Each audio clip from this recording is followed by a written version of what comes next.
7 ka baboy sa Barangay Bonbon ning Dakbayan sa Sugbo ang nagpositibo sa ASF o African Swine Fever. Kini gikumpirmar sa pangu sa Department of Veterinary Medicine and Fisheries, Dr. Alice Utlang, humanigawas ang resulta sa confirmatory test nga positibo sa sakit ang blood sample nga gikuha sa mga baboy.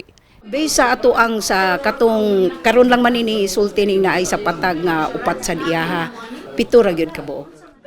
Unsa akong gibati sobra kaayo ko sakit. Dawat na ko mangunawat ang ko pero dili na ko dawat.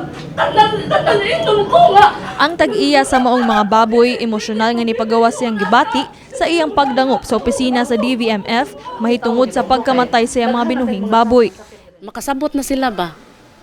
Nang malugway na lang na kung naaman sila kalagot na ko basin di ay unta nga mawa na ba mahunong na ba kay ako wala jud ko intention ninyo wala ko intention nga madaot mo kay ko igo ra jud ko nang inquire sa insurance kun unsaon nako tingbon ba nako or ianam-anam.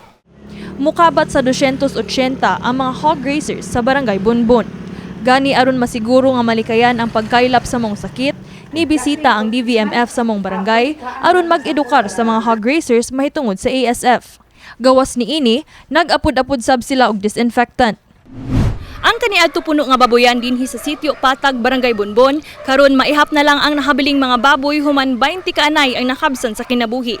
Gani gibisita sa mga kawani sa DVMF ang maong dapit aron magpahigayon og blood sampling aron masuta kung nagpositive ba sa ASF ang nahabiling mga baboy.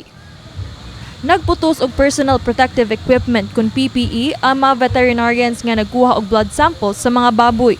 Nabantayan nila nga pipila sa mga baboy nagpakita og simptomas sa ASF. Saysay sa tag-iya sa maong babuyan nga mukabat na sa 400,000 pesos ang iyang alkansi tungod sa pagkamatay sa mga baboy. Paminaw na ako, kanigin ako uban positive kay napamagi sila gipang bati, wa pamagi sila nangaon nya bag-o pa man so naagitay uban nga makuan nga napagi positive. O i-dispose na lang gyud, itarong na lang ginabog lubong. Apan nagkanayon si Dr. Utlang nga nagpabiling dakong hagit nila karon ang pagkumbinser sa mga hog raisers sa mong barangay nga kuhaan og blood samples ang ilang mga baboy.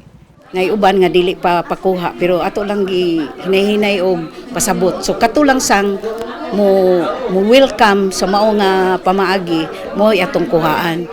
Pahimangno sab sa kapitan sa Barangay Bonbon nga moduol sa ilang buhatan kung dunay masayran nga mga nangamatayng baboy sa uban pang mga sitio.